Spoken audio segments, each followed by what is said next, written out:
frustrations I think have been in 2022 is not even it's I talk about the MO, the no risk it, no biscuit, Tom 2020, but the MO with this team this season is when you have 58 passing attempts against a Rams team that you barely won in a low scoring affair with 58 pass attempts, that's a lot of 3 and outs. That's a lot of 5 and outs. That's a lot of non-sustained drives that we're punting the ball. We're punting the ball. We're punting the ball. We're putting that pressure on our defense, and we're continuing to give the other team a chance to try something against our defense with your offense that might work, even with a wounded duck offense like those Rams. Go ahead. Let's go back to the Ravens game. Oh, now you're really testing me because, that's starting to 27-22. Okay. Right. 305 passing yards for Brady, 222 passing yards for Lamar Jackson. Here was the glaring difference in the Bucs loss: 44 rushing yards versus 231. Brady threw the ball 44 times and they ran the ball 15. 44 rushes to 15 in a game that we didn't feel like it all night. 44 pass attempts to 15 rush attempts. 15. Do me a favor, Harry, because this is setting up exactly like you and I talked about when you slap me with this knowledge. Please, if you're watching the show right now, whether it's tonight, tomorrow, the next day, share, because there's some things in here that I think we're not gonna give you the recipe for the Bucs to beat the Bengals on Sunday. Although I think maybe we are indirectly. I'm not going to guarantee you they can do this, but I think next we're game, starting. Ray. Yeah, go ahead. Buccaneers at the Panthers when they lost 21-3. So remember the Panthers, they got gritty. They're playing gritty for their interim head coach after Matt Rule is fired. And, they're coming out. And the PJ Walker, I believe, is the quarterback from the hey, Peter, you're in here, my man. What's up, brother? It's getting good. How you doing? Harry's dropping some knowledge on me. Harry's Peter, you're more than welcome to be part of it. I know you're listening to it in the back room. The Bucs were playing the Panthers, and the Panthers ended up winning the game 21-3. 276 passing yards for the Bucs, 170. Let's ignore all of those type of stats. Let's get to the important one. Okay. The Panthers won the game 21-3, and they outgained 343-322. Not bad. Seems like a very close game if you didn't know the final score. The glaring difference is Tampa Bay threw the ball 49 times and they ran the ball 19. Hold on. Carolina won the game by playing a ball-controlled offense and playing defense. They passed the ball 22 times, played mistake-free football with P.J. Walker with 2 TDs, no interceptions. That's really, really good stats right there. Get this. They ran the ball more then they passed it, and they won 21-3. Ray, I mean, it's just, we're just going to go down the line here, and then I want everybody to Harry, tell me. Go ahead. You're on a roll, so you look for your next game. And Peter, let me ask you this: in 2022, haven't there been games where it seems like that this Buccaneers team that they knew the game was lost, but they were just trying to get it close, trying to make it manageable, or trying to make it respectable? In this case, it wasn't even a score, 21-3, but getting the total yards close. It almost seems like if you're analyzing it from different ways, maybe they kept it close. But we remember that Panthers game there out there in Bank of America, and of course, J.C. Allen from Pewter Report was out there. I had a chance to talk to him live that morning. Wasn't really that close, but do we see a Bucs team, Peter, in 2022 that's been doing a lot of things in some of these games just to try to make it close and respectable? It's been too conservative. That's what it comes down to. It's a coaching mindset. That's the problem I have with Todd Bowles. I mean, he's a defensive-minded coach. You want to keep it to the vest, and that's the problem. And here he's exactly right. But the problem is they don't play like that. They want to have this mindset of being conservative, but they don't want to run the ball. They don't want to alleviate the throws. They don't want to take the pressure off of Tom Brady when you clearly have a bad offensive line at the end of the day. So we're not done. None of it at all makes any sense. This year doesn't make sense. And I posed a question on my Facebook wall. Reports are that the Carolina Panthers could be in talks with the Pittsburgh Steelers to get Mike Tomlin. If you're the Tampa Bay Buccaneers and you finish out not as strong as you want to with, I think, not winning this division, which is certainly possible at the end of the day, or not making the playoffs, and you fire Todd Bowles, would you, A, if you're the Buccaneers, go and consider a Mike Tomlin?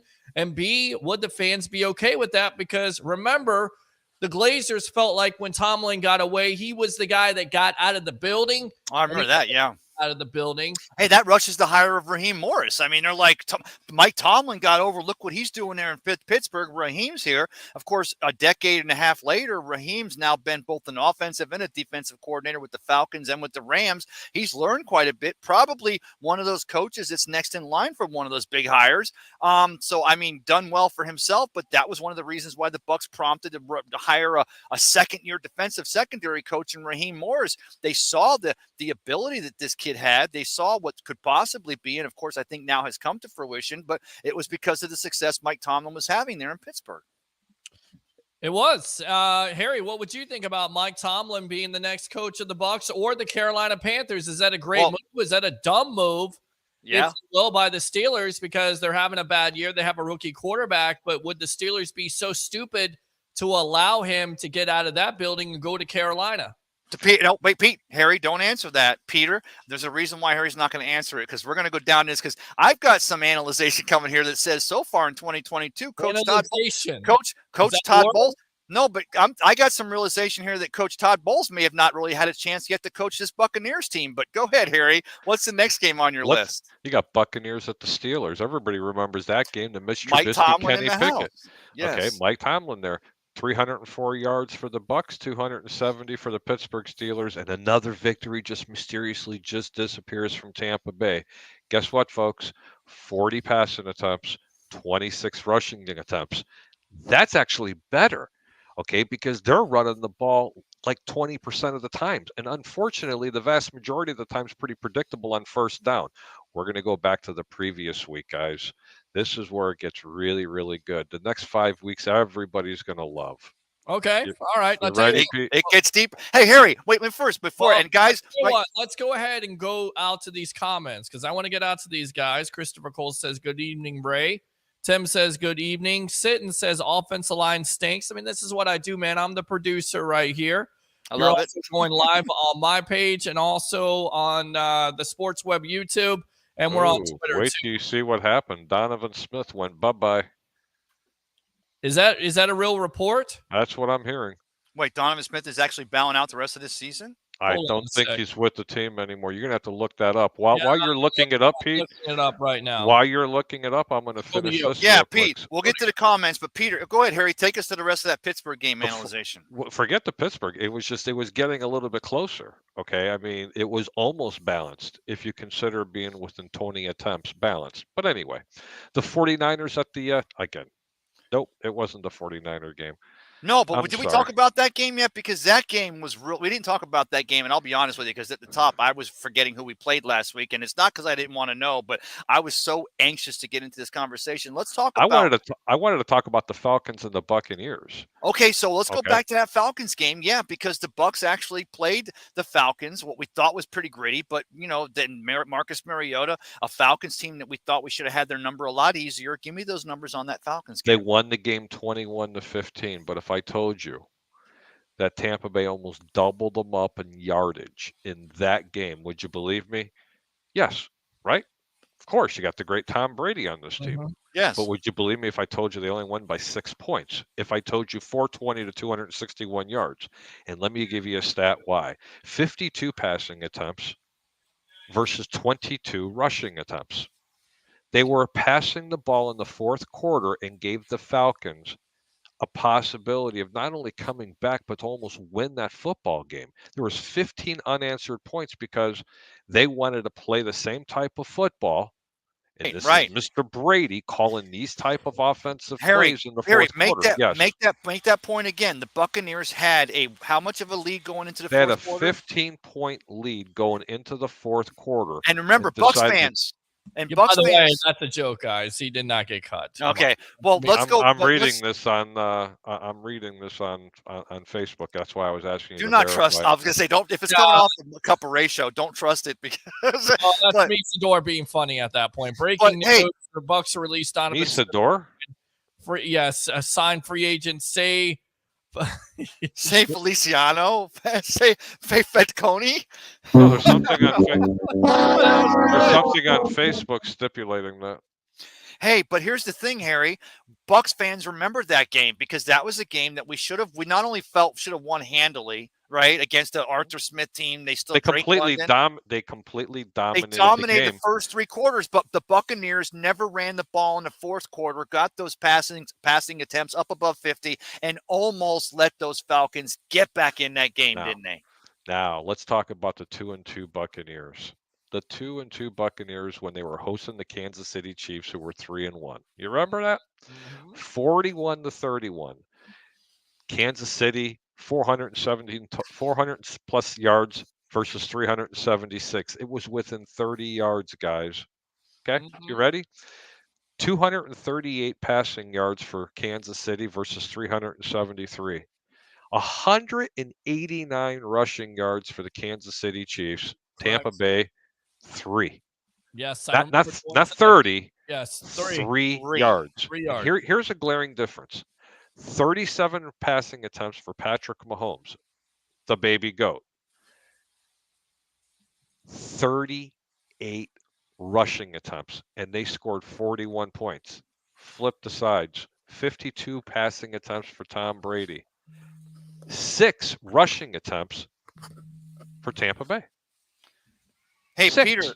Peter, let me ask you this. Why did Bruce Arians get booed at in the victory parade, the Super Bowl victory parade in Pittsburgh when he was the offensive coordinator? Why did he get booed along that parade route after Pittsburgh won that world championship game? I have no idea why he would get booed at all. I mean, I think there's a lot of people who don't necessarily like his offensive play style, but I have no idea. Well, I'll tell you why. We're getting there, guys. Because he didn't have a run game, and the Pittsburgh fans who just won a championship felt like he was the no risk and no biscuit system was putting Ben Roethlisberger in too much of a situation where he was getting injured. Over the years, we saw Big Ben take some injuries, and not all of them came in a bathroom stall. But I had to put it in there. I'm just kidding. Everybody remembers the Green Bay game, right? So let's go to the Green Bay game, Harry. Go ahead. Green Bay wins the game. Let me preface the Green Bay game. The thing that pissed me off the most about that game is we let the Green Bay Packers, talked about this last night on my Cup of Ray. They came into Tampa Bay in late September, and they Tampa Bay by making our defense be on the field for 48 of 60 minutes. Our defense was the one taking IVs at halftime because our defense was the one that was getting outworked by a Green Bay team that came in here. So, Harry, go ahead, please, with your numbers. I don't know how you can actually outwork a team when there's 26 combined points between Tom Brady and Aaron Rodgers, and the over and under in that game was 53.5. Let me go ahead and repeat that. Okay, 53.5 was the over under. Here's the problem: 42 passing attempts, 14 rushing attempts. Wait, the Bucs had 14 rushing attempts and 42 in a game at home that history tells you and the lost. Buccaneers. Yeah, well, the Bucs in September, history goes back to John McKay, Richard Williamson, Sam Weish, even who else came in here, Pete? We had coaches. We had Ray Perkins with the 3-a-days. History tells us that when a team from the North comes into Tampa Bay in September, you want to work that team's defense and tire them out. And you're telling me that we only had 14 rushes against those Green Bay Packers in that September game against them? Yep. Here, I'm going to go back and talk about another game. Peter, I'm glad you're just hanging out listening to this because your eyes are going to get really big. Oh, here it comes. 20-10. Wait, don't. But make sure you get the right time to ask Peter his splash game of the year. I will. That's where you got me. It's 20-10. The Tampa Bay Buccaneers beat the New Orleans Saints with Jameis Winston. Week 2. Jameis Winston. Tom Brady threw the ball 34 times, only had 190 yards. Leonard Fournette went off for 65 on 24 attempts. Scotty Miller even had a rush. Rashard White, he was just starting to get his pee-pee wet, if everybody remembers this. 2 rushes, only a yard. Tom Brady even went for 3 attempts. But the point was 34 rushing attempts, 34 passing attempts, 29 rushing attempts. That's almost 50-50, gentlemen. And that was the Buccaneers victory, right? Yep, and they won the game 20-10. Against an aggressive Saints defense with Cam Jordan and Dennis Allen. The number that they've had on the Buccaneers the last few years. But you're telling me, Harry, on week 2 of this season, we went into New Orleans and we had a balanced game, rushing and passing, and we were able to successfully beat the Saints for the first time in a regular season with Tom Brady at quarterback. Peter, I got a question for you. Sure, go for it. Of all the games that I've talked about, maybe a game I haven't talked about, what do you think was the statement game of the year for the Buccaneers? Which game brings it up to you, buddy? Go full screen. Go full screen, Pete, because I want to see you. I want to see your beautiful face on this one. I have no idea what a statement game was this year for the Bucs. No idea. Well, come on, think about it. Probably the first one. Probably the first one. Oh, Harry, did you give him some inside information? I think he might have. Well, go, Harry. I picked it up because they rushed over 100 yards with Leonard Fournette. Hold on. Yes. Well, let Harry give us numbers because this is a good point. You Harry, had your lowest pass attempts of the year by Tom Brady. It was week 1. Mm-hmm. 212 yards. It was the victory, and not a victory. I mean a manhandling of this team. They put their foot on their throat. It was 12-3 at halftime. Nobody was having a doubt that they thought that Dallas even had a chance of coming back in this game because Tampa was just running the ball. Lombardi, Lenny looked good. That offensive line was pushing. By the way, a depleted offensive line. Let me repeat it again. Say it with me, guys. A depleted offensive line. Yeah, Harry, let me ask Peter. Peter, when did Ali Marpet become a free agent and go to Cincinnati in the offseason? Or retired? When did Kappa go to Cincinnati? And, of course, Jensen injures himself. So when we go into Dallas in week 1, we basically had, of course, minus Tristan Wirfs, who we got injured in the overtime giveaway to the Cleveland Browns a few weeks back. But we had basically the same offensive line that we had for most of the duration of the season when we went into Dallas in week 1 and manhandled them. I'm sorry I had to make that point, but go ahead, Harry. Peter, 27 pass attempts, 33 rushing attempts for the Bucs. Remind you for of the Bucs. Yes, remind. Doesn't that sound like a Todd Bowles coach team, a defensive-minded coach's team? Full screen to me, please. Mm-hmm. Thank you, ladies and gentlemen, including Ray and Pete, because I have to, preface the word gentlemen. I hate to bust your bubble. This isn't Todd Bowles' fault. You have to ask yourself a question. How many teams and how many head coaches that are in the National Football League right now could handle Tom Brady? Think about that. He's already had his head coach fired. He pulled the Michael Jordan. I don't care what you say. You can call me Satan. There is no way that Tom Brady would be leading this football team if Bruce Arians was the head coach. Let's get that right out of the way. Mm-hmm. Okay. Listen, Todd Bowles is not a bad head coach. Has he made some dumb decisions? Absolutely. He sure has. But he's either not aggressive enough or too aggressive. Last week, you guys wanted to crucify me because I said I didn't have a problem with that field goal attempt from 55 yards, and I knew he was going to miss it. Why didn't I have a problem with it? Because I thought that defense was going to get right into their back pocket and go 3 and out and get the ball back. When they were down 14-0, I had no concerns that this team wasn't going to come back and win it. Here's where the problem lies. It's an offensive line.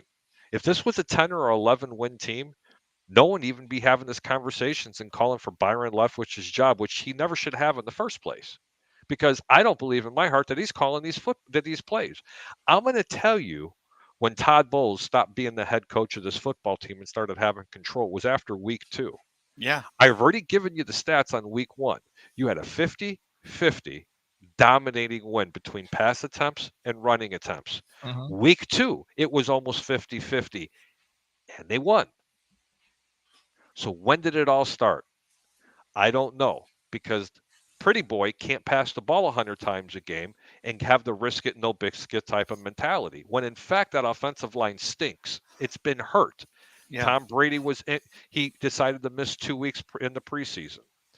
After that, he wanted to go ahead and, he wanted to go out and hang out with Robert Kraft, his old boss, the day before the walkthrough I think they were playing Pittsburgh. Yeah. These are the things you don't do as a field general. So I ask everybody, would we be having this conversation if this was a 10 or 11 win team? It's not going to be a 10 or 11 team. They're not going to be a 10 or 11 team. I mean, because the offensive line stinks, the coaching stinks, the quarterback stinks, everybody out at this point stinks, including the defense. Hold on. Everybody wants to talk about if this would be a 10 or 11 team. They don't deserve to be a 10 or 11 win team because their coaching stinks.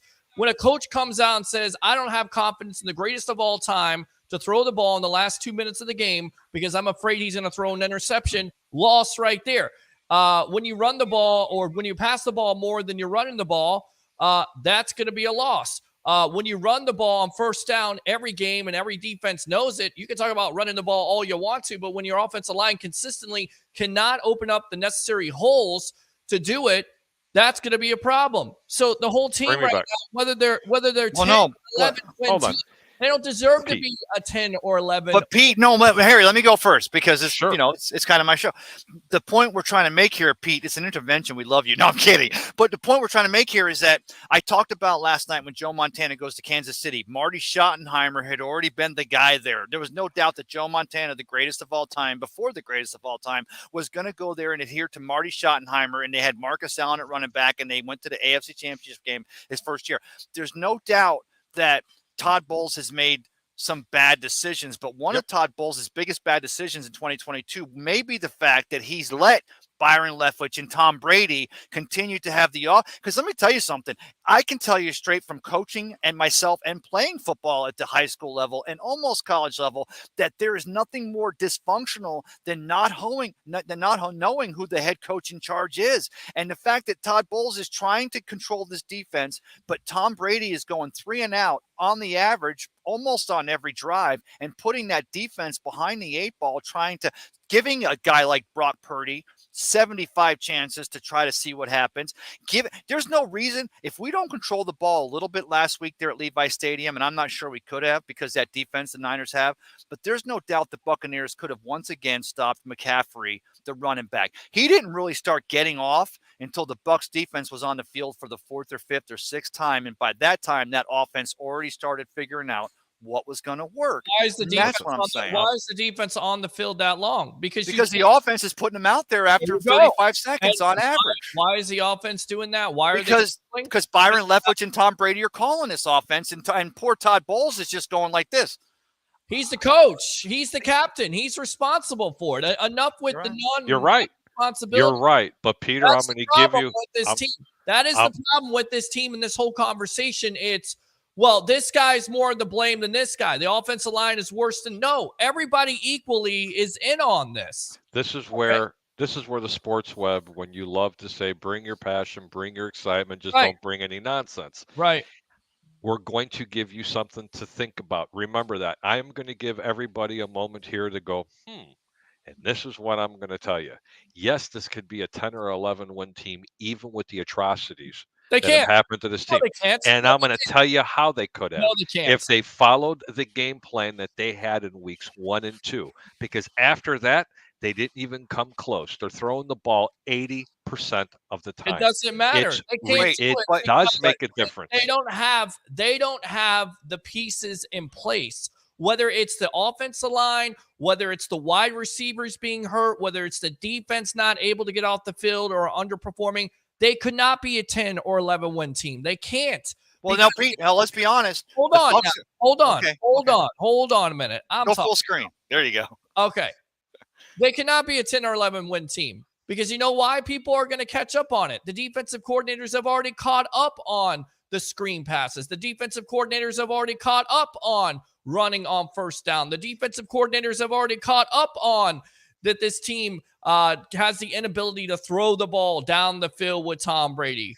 That's the problem. They don't have the 20-yard plays like they had last year, so they can't depend on it. It's like an NBA team depending on a three-pointer. Live by the 3, die by the 3, and they're dying by the 3 this year because they can't complete those deep passes. They can't get 2 years ago, Tom Brady could complete that pass to Scotty Miller for multiple touchdowns. He did it multiple times in 2020. This year, he's not able to do it. So, you can try to run the ball all you want to, but when your offensive line can't necessarily open up the holes, when your offense is basically predictable and the defenses know they are. I mean, there's so many problems with this team predictable right now. Predictable. Now, Pete, let me give you predictable.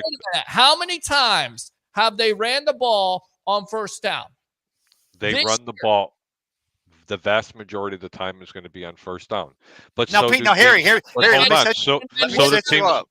And with that being said, there's a statistic out there, EPA. I muted him. I'm just kidding. I had to do that. Sorry, Pete. Go ahead. No, Pete, you're back. I know. No, but Pete, let me ask you though. Pete, the thing is, I think we've already discerned. What are you getting aggravated for? No, Pete's not aggravated. He's passionate. I could see it. I could see it in his eyes. And you know what? And this is what the show is all about. Why are you getting aggravated? Because anybody is trying to sit here and say this team could be a 10 or 11 team if they just run the ball is completely and well, the thing is, wait a minute. Damn, can I finish? Please let me finish. Please let me finish. Please let me finish. Okay. I've been hung up on all day long. I've been interrupted all day long. I'm not going to put up with it. Okay. I'm on here. Okay.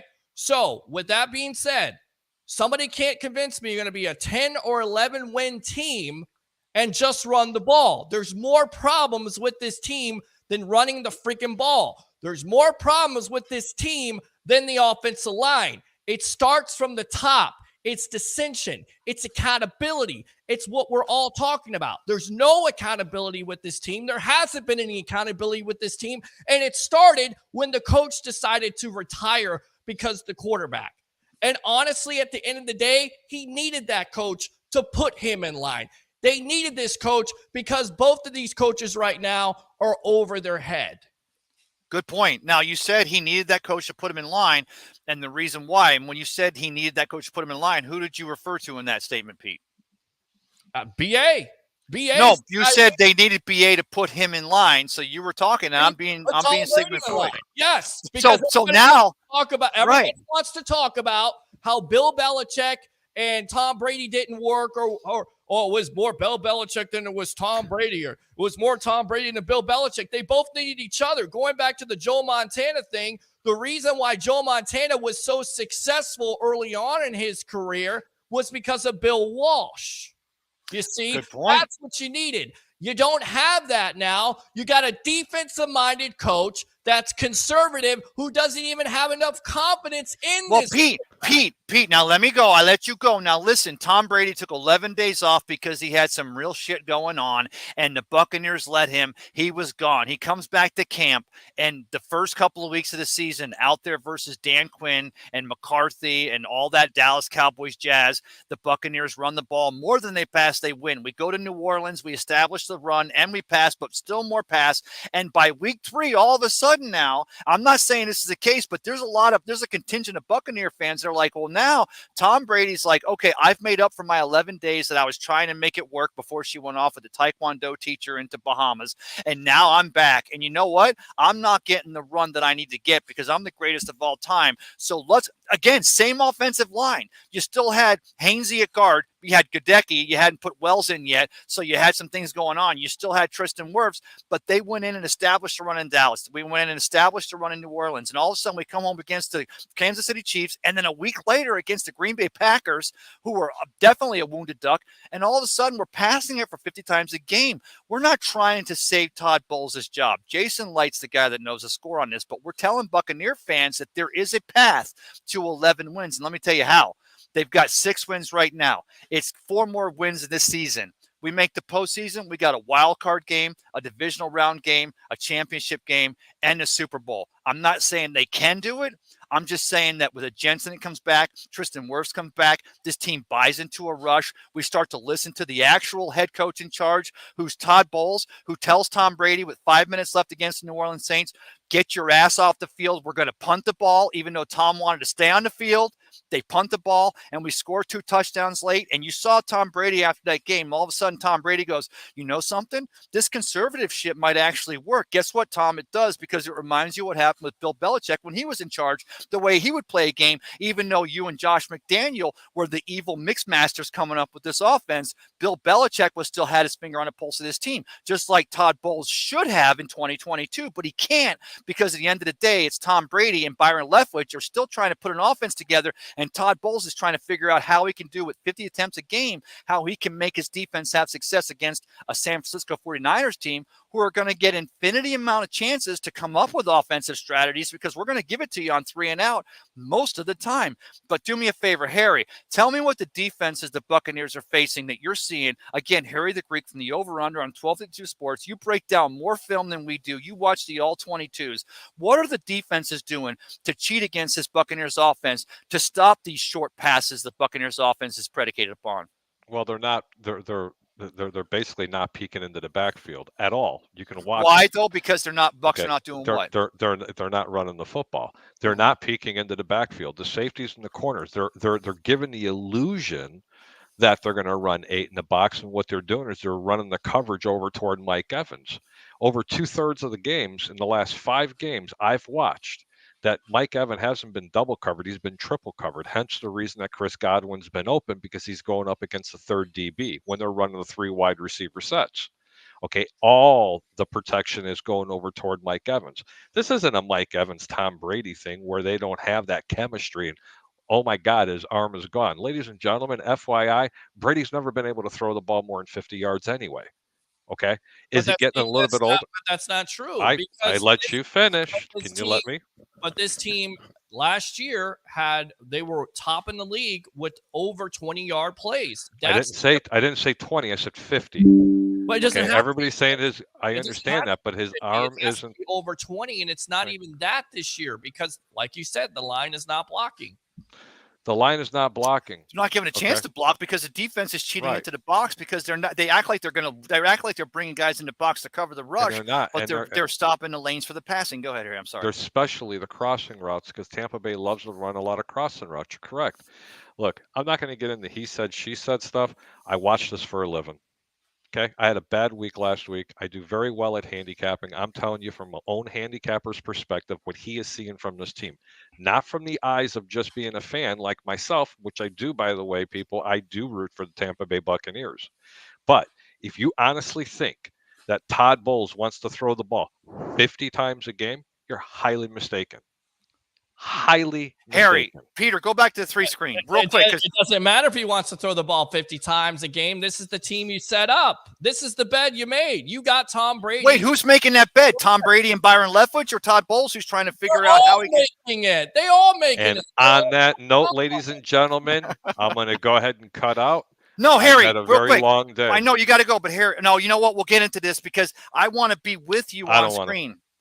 No, I don't want. I want to get into the way the DBs are cheating into the box, acting like they're coming in to stop the run, even though they know it's not going to happen. And what they're doing is they're triple covering Mike Evans. They're not even looking at the quarterback in the last cadence. Well, they're he's not looking at TB12. You've got a corner playing right over the top, usually man coverage. You got a safety drifting up into the box and leaning left, and your outside linebacker and or defensive end isn't even coming after the quarterback, and they're facing. They're taking everything away from Mike Evans. That's what I'm seeing. And you know what? It's the only team in the National Football League that hasn't made an adjustment for it. Well, the only team. And that's coaching. That is Byron Leftwich, and that is Todd Bowles. And that you got it. It's Todd Bowles. Fire him. I got to go, guys. Have a really good night, everybody. Cheers. Peter, have a good evening. Yep. See you. Peter, you want to? Hey, let's go to this screen right here. I love this screen. I love you. Thanks for coming in, brother. You want to do some of these comments, or do you got to go? I'm going to go too, man. Hey, brother, I love you, and I'll talk to you soon, okay? Sounds good. I love it. You know what? I think here's what I want to talk about. This is kind of the scratching the surface. And the thing is that and I knew this was going to be hard to get into because we're still, and this is a thing, guys and girls, in 2022, Jason Light with the personnel. You got a Humboldt Kappa that you bring from Humboldt College. And I love reading about the fact he's having success there with those Bengals. He's building his team. I'm not going to go there. I knew this was going to get, because nobody really knows. We don't know. We're not in the room. I'm not in BA's office. I'm not in Jason Light's office. I'm sure as heck not in Todd Bowles or Byron Leftwich's office. We hear reports, and then Tom Brady, of course, Mike Sullivan, I think it was, or the reporter with the San Francisco Chronicle today, the report comes out that he asked Todd, this is the guy who spoke with Tom Brady many times over the year. And he reports today he was on the afternoon show there with Krasnicki and Ronnie Lane on 620 WDAE. He was talking with them. I caught some of that on the way to UPS. And he says, well, yeah, he talks to Tom. And Tom's got that check off. He sits with the special teams with the guys and the receivers the night before the game. And they go over to play. And they don't even go back and run it by Leftwich or Bowles. I don't know that. And even Tom Brady denies that fact. And if you go and look at Pro Football Talk and what they're talking about, they're saying that why would he deny a reporter who's had inside? This guy's had hundreds of conversations with Tom Brady over the years. He's with the San Francisco Chronicle in Tom Brady's hometown, Tom Brady being from San Mateo. This reporter's had access to him. Why would this reporter all of a sudden decide to start lying? And they posed, maybe Tom didn't know it wasn't off the record, or Tom didn't know the supporter would run with it. And I'm not here to say, I'm not here to judge, because there's 32 teams in this National Football League, and every one of them's got that's the thing we love about sports, is the relationships, the idiosyncrasies, the way it works, the way an organization works from the top down. Steve Keim, of course, general manager for this Arizona Cardinals, has to step aside due to health reasons. We hope you're okay, brother, because at the end of the day, we're all still human. We want to see you get well, whatever it is. Of course, every time I see you, going back when Bruce Arians and then Byron Leftwich was out there coaching with Carson Palmer and the success you were having out there, and even before that, you're a high-strung guy, kind of like me. We wish you the best. The reason why I realized that we're not going to be able to unwrap this gift or peel this onion back and get to the very nucleus of it in one setting or one show is because I think you guys and girls all agree with me. If you're a Buccaneers fan or a fan of the National Football League that are following the greatest of all time in this Buccaneers team, you realize that there's a lot of questions we're not going to have answered here. But we were wanting to pose these questions because what I'm trying to say at the end of the day is, before we say Todd Bowles has to go, before we get rid of Jason Light, kind of like they did with John Robinson in Tennessee. I know we let AC Brown go to the Eagles, and I know they've got, but you got Derrick Henry, the greatest running back in probably the last few years, at least the most powerful beast mode running back you have. He had to make decisions. You got Ryan Tannehill on a 5-year, $125 million contract. You got a great receiver. You're probably hoping you can find lightning. John Robinson, I have a little bit of affinity for him because he comes from Jason Light, and he came from the Buccaneers, and he was doing really pretty good job out there with Mike Vrabel and that Tennessee Titans team. They've made the playoffs like every freaking year for the last 5 years, although they don't have success once they get there. Some would pose that scheming, coaching, quarterback play, some injuries, problems, whatever. He gets fired.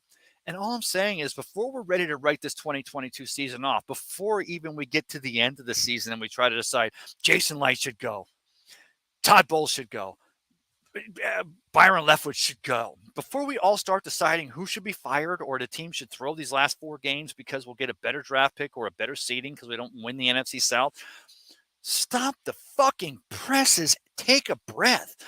Enjoy it. I always tell you guys and girls, enjoy the journey, because most of the time the journey is more enjoyable than a destination.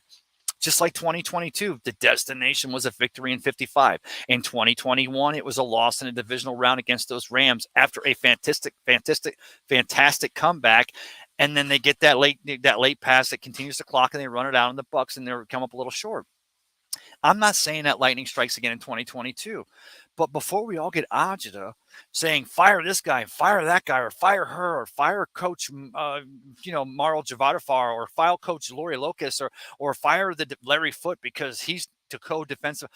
Let's just sit back and let's figure out ways that hopefully this Buccaneers team can find their ass from a hole in the ground this season, and we can enjoy the rest of this 2022. Because at the end of the day, regardless of the record, as I started earlier in this show, when they put that banner up, and hopefully we get that banner that shows the Buccaneers won the NFC South in both 2021 and 2022, 2 consecutive years, and then we can go for 2023, because unlike the Falcons, who are kind of rebuilding and getting a little bit gritty, unlike those Panthers who fire Matt Rule and they're finding their gritty, maybe their gritty includes having a coach, maybe they get it Mike Tomlin from the Pittsburgh Steelers, who knows, and unlike the Saints, who Lord knows what's going on with Dennis Allen, and maybe Sean Payton goes back there and coaches again, maybe Drew Brees comes out of retirement because the bolt of lightning actually gave that guy a second bolt of energy. I'm kidding. That was all a stage thing. My point is, enjoy this now. And the now is the fact that if this Buccaneers team makes the postseason and they fix a few things and they figure out a way to get an established running game, to go back and look at the victory in Dallas, to go back and look at the victory against the Saints in New Orleans, to go back and look at the victories and some of the things that have worked this year, and not throw the ball over 45 to 50 times a game, and maybe establish a running game or establish a clock control game, kind of like a defensive-minded coach would do, a la Tony Dungy, a la John McKay, takes us all the way back. Maybe the Buccaneers can still have success in 2022, and maybe we make fire and we end up out there in Arizona versus whoever wakes up from the AFC side in Super Bowl 57. I don't know, but I see a lot of you still watching. My views are up. I'm glad you stayed with me through the end of this. My point is, I wasn't going to have the answers tonight for y'all. I kind of sold it here earlier this week. I've been selling on my page this week that we're going to get the answers. I'm going to give Buccaneers a reason to be optimistic. So I'm going to end this Cup of Ray with this reason to be optimistic. This is still a very successful team. I don't know if Ryan Jensen's coming back this year. I see him on a sideline. He looks good. I don't know if he's getting all physically. I don't know if he's, flipping pork roasts over in his barbecue and he's at home and he's working on his glutes and his abs and he's ready to come back from the knee injury on a slight tear he got on the first day of camp like 100 years ago. Tristan Wirfs looks good. Tristan Wirfs looks great. Ryan Donovan Smith's not leaving the team. I don't know if we get these guys back, but you get a Josh Wells, you got a Gadecki, you got a Hainsey at center who's been holding it down this year. You got Donovan, who's a best ability, maybe his availability, but has been locking it down when Tom has a chance to get it away. Establish a running game, get the defense to kind of guess, not on first down, but on all downs, mix it up a little bit. Maybe you have that chance for success in ball control, and you also keep a Joe Burrow and a Jamar Chase or a T. Higgins or whoever they throw at us this week. Maybe you give them less opportunities to figure out something that works. And then we go out there in Arizona against the Cardinals and Colt McCoy and DeAndre Hopkins or whatever they're going to throw at us, and Connor at running back, and Coach Cliff Kingsbury. Again, it ties it back to the Mike Leach tie-in with the ReliaQuest Bowl, and it brings me back around to Amped Up Sports. Keep it live. Follow the page and like it because we got you covered for the ReliaQuest 2022 Bowl, which is on January 2nd from Raymond James Stadium. My reason for giving you Bucs fans a little bit of optimism for here on a Thursday night on a Cup of Ray is the fact that we're still in first place. We still have the greatest of all time because that he's not going to lose that. He's still the greatest of all time in Mr. Tom Brady. We still have a very talented team that Jason Light's put together here. Hopefully everyone's getting this thing figured out. We have a chance to have success these last 4 weeks. We get ready for the postseason. We win the NFC South, then we hit the postseason running. And I'll say this just like we did last year because the Bucs weren't quite as dominant as we thought they were when they finished 2020. And we always said, who would want to play the Buccaneers in the postseason? I would pose this. If this Buccaneers team has success these last 4 weeks, even if it may not be a victory over those Bengals, which, by the way, I'm calling it. It will be a victory. I called the Detroit Lions over the Minnesota Vikings last week, and I'm going to get heck for this, but I have already called it today in front of a bunch of people. I'm calling it. The Buccaneers beat these Cincinnati Bengals at home. Joe Burrow, they come in here. It's at home. The Bucs fans are going to get crazy. We're going to have a great time. We're going to establish the run, and you're going to see the fact that this team has, and then y'all are going to be going next week and go, this is exactly what Harry and Peter and Ray were talking about on Cup of Ray last week. Those guys must know what they're talking about. Of course, if we don't win, you're going to say they don't know what we're talking about, which you're already saying it about me because I'm Ray and this is Cup of Ray, and it's just me getting a little bit off my chest. There's my reason for optimism. Enjoy the journey as much as a destination, and you all know how I end every one of these. I'm going to read some comments. Threw a curveball at you. I think they're keeping the lights on out here for me. It's supposed to close here earlier. So let me go back up here. Amped Up Sports says hello. Hello, Amped Up Sports. Get you covered for the ReliaQuest Bowl. Stay here. Troy Polamalu coming in here. Of course, he comes in when Peter pops in. Troy Polamalu says first. You were Troy because you're always first no matter when you come in. Love it. Best troll we have anywhere. Troy says, where's Peter? Of course, he came in late. He did. Troy also says, wait, why is it not coming up? Roger Shue says, evening, gentlemen. There he is. Misador says, breaking news. Bucs released Donovan Smith and signed free agent Say Fecone to replace him. I know there's a joke there, me. I'm not seeing it, but it's been a long day. It's the holiday season, and you know what I'm talking about, me. Troy Polamalu says, can you tell J.C. Allen to throw his shoes at Bowles and Leftwich on his next press conference? I can. Locking it down. Last Friday, I think it was, J.C. Allen from Pewter Report co-hosted the Pat and Aaron show with Pat Donovan and did a lockdown job. I loved it because I remember this guy. He first comes to this area. Had a chance to work side by side with him, and I knew right off the bat what he had. I understood the not only the potential that this guy had, but his passion for sports. And now I've seen it as it's come to fruition over the last couple of years. And now he's with Pewter Report locking it down, and he locked it down hosting that show. And I'm telling you what, this matter of time before that cat has his own show. And if someone's not already working on that, you're dropping the ball. And then JC, you better be calling me because you know that's been my planned destination all of this time. Locking it down last week. I loved it. Me says, here's a more realistic scenario. Raiders have to make a decision on Derek Carr. Do you think he could slide into Tampa and replace Brady? It would cost draft capital for sure. I don't know how much draft capital you give up for a Derek Carr. I saw him win in overtime here back in 2019. I understand what having the years in the league, having the established, being a veteran and experience he's had. You might as well bring John Gruden back around to coach here in Tampa Bay. Let the NFL get past the whole thing with the washover they did with the Washington football program and bring John Gruden back in here. He can recoach Derek Carr. I'm not sure they would pay for it. John Gruden being a local guy, but honestly, I think that's as much of a chance of that happen as you do with John Gruden coming back. Antonio Acevedo says, sorry, Peter, but Brady's ass is grass. Joe Burr and the Bengals are coming for you. I'm telling you, Antonio, I know it could get ugly quick, but if this Buccaneers team at least limits the opportunity, he said, you want to come back in here? You're doing my comments for me? All right. Go ahead, brother. Throw it back up there. Misador says, that's a joke. Safety cone. I don't know what that means. Misador also says, now I know why. Safety cone. There is no chance they cut Smith. We got taken on that. Here's the thing. Let me tell y'all. Let me go ahead and say this real quick. The reason why I can fall for that is because you may forget that I was the guy who was on air when Tom Brady announced he was coming back and did 10,000 live views.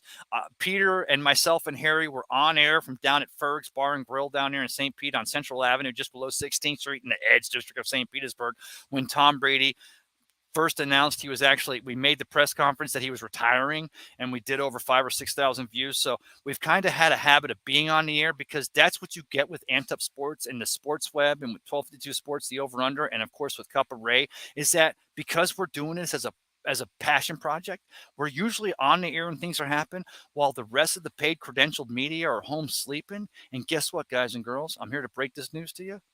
They're home watching us, because we're bringing it to you.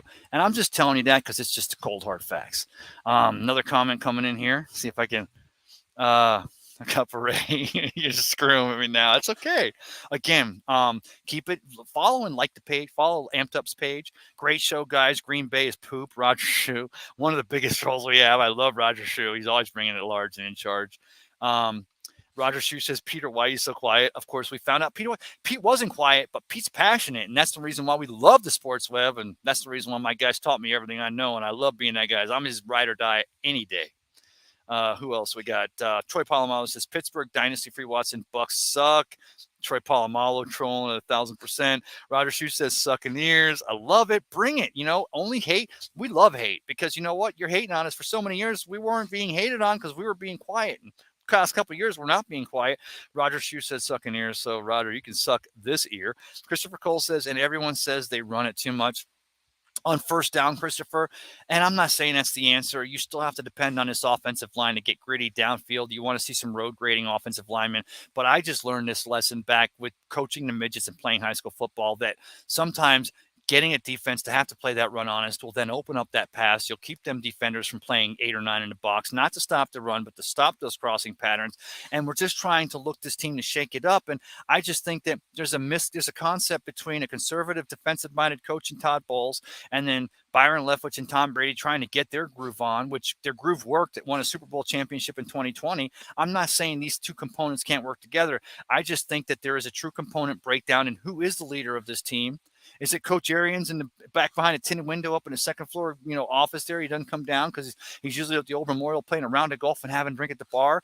Is it supposed to be Todd Bowles? Is it supposed to be Byron Leftwich? I think that's been the breakdown, but I think that this team has an opportunity in 2022 to figure out who's in charge of this team and get a approach to this offense moving forward that's consistent and mixes it up a little bit. And maybe you still have the pieces in place with a Mike Evans and a Chris Godwin and a Julio Jones and a Russell Gage and a Scotty Miller and your rookies and a Cam Brate and Cade Otton and Co Keefe. And you've got some guys that are willing to you talk about Devin White getting bored. When I heard Devin White say that, I went back and looked at it, and Devin White was making an excuse for letting the Falcons get back in the game that week. But I think I'm almost done. I'm so sorry. Thank you. I got to wrap this thing up. Let me get to a couple more of these comments. I'm so sorry. Troy Polamalu says, someone said Bowles is one of the worst coaches in history. Dude took a Super Bowl winning team that was 8-9 years in the making straight to the dump. You know what? Brady is offensive coordinator. I can't take Harry serious. Bowles is not a bad coach. He isn't even a real Bucks fan, so his opinion is irrelevant, Troy. This is Peter's show, the Sports Web. If it's Peter's show, then it's lock solid. And Roger Stu says, Troy didn't bash the Greek unless you call in and do him to him live. I hope to get the phones working, guys. No disrespecting hosts or guests or band. Roger Shue. Roger Shue says, Peter, remember I told you this team was going to be 8-9, and that may come to pass. Still win the NFC South, possibly. Troy Polamalu says it's no disrespect. Roger Shue says Pete's in a mood tonight. No, he's not. He's passionate and brings the excitement. I love it every time. Troy Polamalu says Bowles. Saying Bowles is not a bad coach is like saying Nagy wasn't a bad coach. There may be some parallel in that statement. Roger Shue says, LOL, Nagy was crap, and so is Bowles in the crab sandwich. Christopher Cole says they both made good points. I love it, Christopher, because that's what we're about, debate. I was president of the debate club in high school and college. It's what I do. Troy Polamalu says, read the comments, bro. I don't know what that means, brother. I get it, Troy. Troy Polamalu says, I'm the only one watching. The rest of them are bots. Okay, Troy, I get that. Troy, bro, just read the comments. I love it. And Bucks suck. Okay, I think that's – see you at work, Pete. It was a tough day at sales today. I love it. Okay. Again, thank you to the staff here. Hey, brother. Shut up. So I want to thank the staff here at Krabby's on the Pass. You know that, again, this is where I recharge my soul every Sunday. Come down here and make sure you tell Daniel Sullivan and John, the GMs down here, that you saw it on Cup of Ray. They'll hook you up. The best seafood right here on the Pass. The boats in here and this time in Florida in December. I don't know, probably the best place in the entire United States. Remember, guys, it's about the destination, but it's more importantly, it's about the journey. Enjoy every week. This week, it's the Cincinnati Bengals at 4:25 on Sunday versus the Bucks at Raymond James Stadium. You know how I end every one of these things before I cut out of here late on a Thursday night. First of all, love y'all. Share the show. Appreciate it. Even if you laugh just one time, I appreciate it. Everyone needs to know someone cares going into this weekend and into the holiday season. Why don't you be the one to let them know? Thanks for joining me, Peter, and Harry for a Cup of Ray on a Thursday night. Go Bucks.